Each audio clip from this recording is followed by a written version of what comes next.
청년의 미래에 정부가 투자한다. 청년 구직활동지원금 활용 매뉴얼. 취업 준비하기 많이 힘들지. 취업에 필요한 지출은 늘고 취업은 어렵고 그렇다고 알바만 계속할 수도 없잖아. 이런 고민을 한 방에 해결할 수 있는 좋은 정책 하나를 소개할게. 바로 청년 구직활동지원금이야.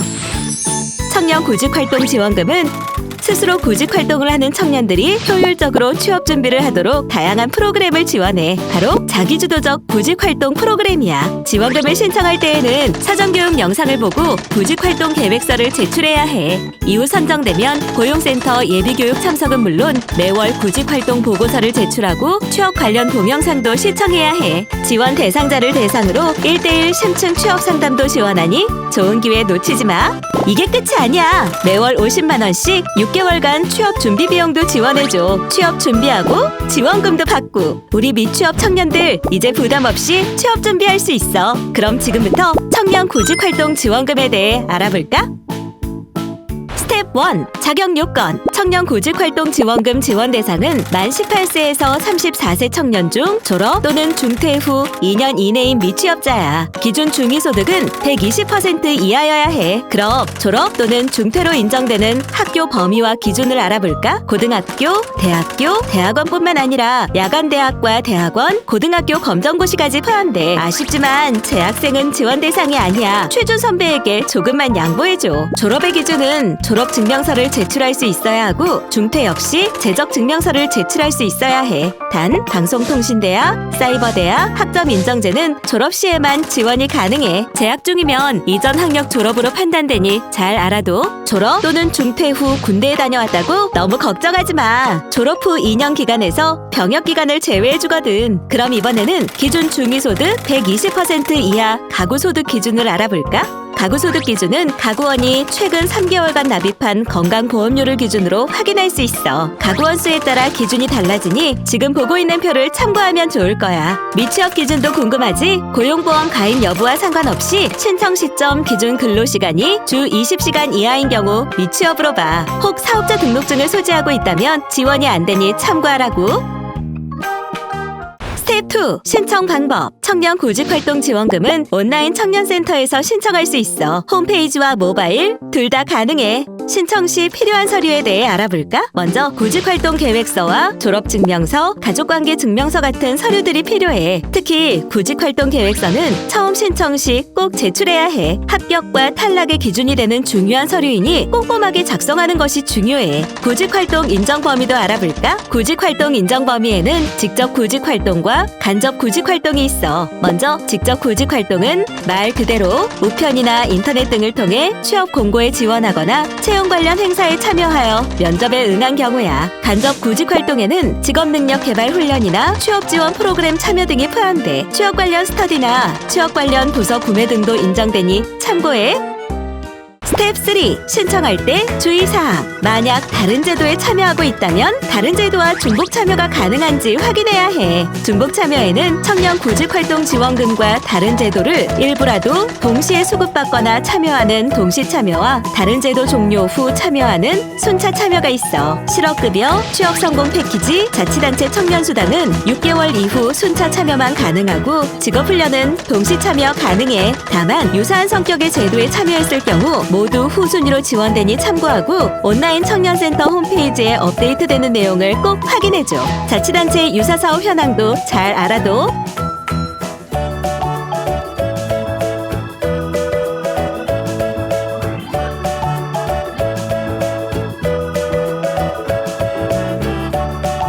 자격요건 판단 시점도 알려줄게. 신청서 제출일이 판단 시점이기 때문에 선정 이후 소득이 달라지거나 졸업 후 2년이 지나더라도 계속 지원받을 수 있어. 하지만 재신청 시에는 재신청 시점으로 판단되니까 그 점 유의하고.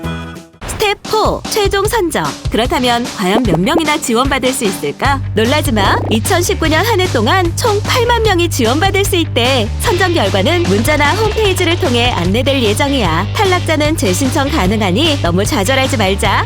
스텝 5. 받을 때 주의사항. 지금부터 지원 대상에 선정되면 반드시 알고 있어야 하는 몇 가지 정보를 알려줄게. 지원금은 현금이 아닌 클린카드 포인트로 지급되고 이 포인트는 현금으로 인출할 수 없어. 유흥이나 도박 등 일부 업종에서는 사용이 제한되니 명심해. 지원금 지급 절차는 다음과 같아. 고용센터 예비교육 참석 후 카드를 발급받으면 다음 달 1일 카드 1회차 포인트를 받을 수 있어. 2회차 포인트는 구직활동 보고서와 동영상 시청 여부를 확인한 후 매월 1일 지급된다는 점 잊지 마. 구직활동 보고서는 매월 20일까지 작성해서 제출해야 해. 첫 구직활동 보고서는 첫 포인트가 지급되는 해당 월 1일부터 20일까지의 구직활동 및 지원금 사용 관련 내용을 작성하면 되고 그 이후 보고서는 전월 21일부터 해당 월 20일까지의 내용을 작성하면 돼. 여기서 주의할 점! 21일부터 보고서 수정은 어려우니 반드시 20일까지 제출하는 거 잊지 마. 만약 보고서를 제출하지 못하거나 내용이 부실하면 지원금 지급이 전면 중단될 수 있어.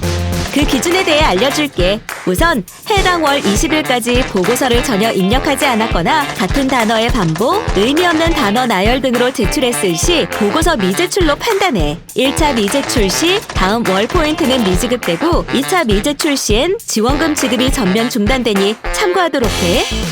최소 한 가지 활동에 대한 증빙서류 미제출, 구직활동 관련성 입증 부실, 목표 또는 세부 계획과 무관한 내용 작성 등과 같은 경우는 보고서 부실로 판단돼. 1차 발생 시엔 경고, 2차 시엔 다음 월 포인트를 미지급하고 3차 시엔 포인트 지급이 중단될 거야. 그러니 미제출하거나 부실 보고서를 작성해서 지원금이 중단되는 일이 없도록 하자고.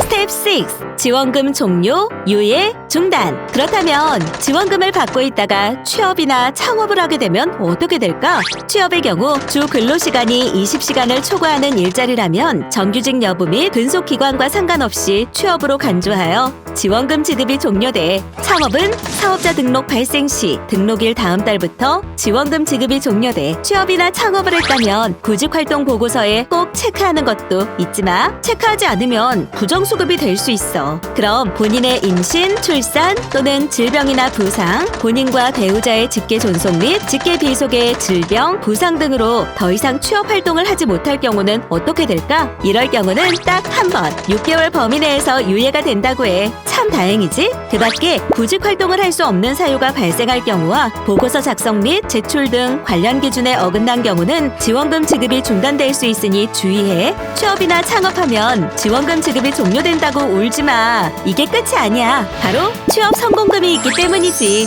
취업이나 창업에 성공했다면 구직활동 보고서에 취업 체크하는 거 잊지 말고, 취업 성공금은 지원금 수급 도중 취업 또는 창업한 경우 지원받을 수 있어. 단, 취업은 3개월 이상 근속해야 하고 창업은 사업자 등록 및 3개월 내 매출액이 있을 경우 받을 수 있어. 지급 절차는 아주 간단해. 취업 또는 창업 후 3개월이 지난 날부터 3개월 이내 신청해야 하고 신청일 기준 14일 이내에 50만 원이 지급돼.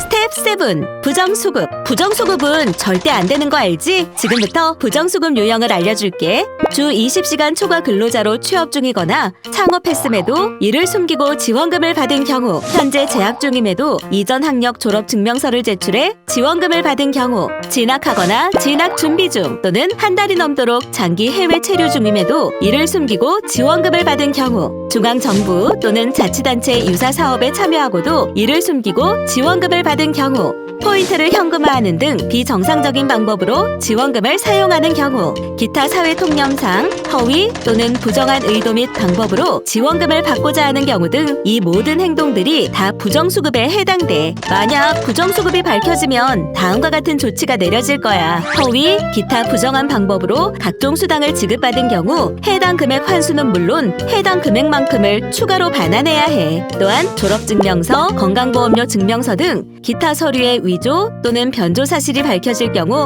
처벌받을 수도 있어. 스텝 8. 퀴즈. 그럼 어느 정도 정리가 된 것 같으니 퀴즈 몇 개만 풀고 갈까? 청년 구직활동 지원금 신청 사이트 이름은 3, 2, 1. 정답은 온라인 청년센터야. 청년 구직활동 지원금은 온라인 청년센터 홈페이지에서 신청할 수 있어. 구직활동 보고서는 매월 며칠까지 제출해야 할까? 3, 2, 1. 매월 20일이야. 꼭 기억하라고. 청년구직활동지원금 지원 대상자라면 구직활동 보고서가 필수. 중간에 취업이나 창업에 성공했다고? 그럼 이 지원금을 받을 수 있어. 이 지원금의 이름은 무엇일까? 3, 2, 1. 정답은 취업 성공금이야. 대신 취업은 3개월 이상 근속해야 하고 창업은 사업자 등록과 3개월 내 매출액이 있어야 받을 수 있어. 오늘도 열심히 취업 전선에서 고군분투하는 청년들, 미래를 준비하는 여러분들에게 청년구직활동지원금은 든든한 울타리가 되어줄 거야. 이제 인터넷 강의도 듣고 자격증 공부도 하고 부담 없이 취업 준비하자. 우리 청년들의 취업 성공을 항상 응원할게.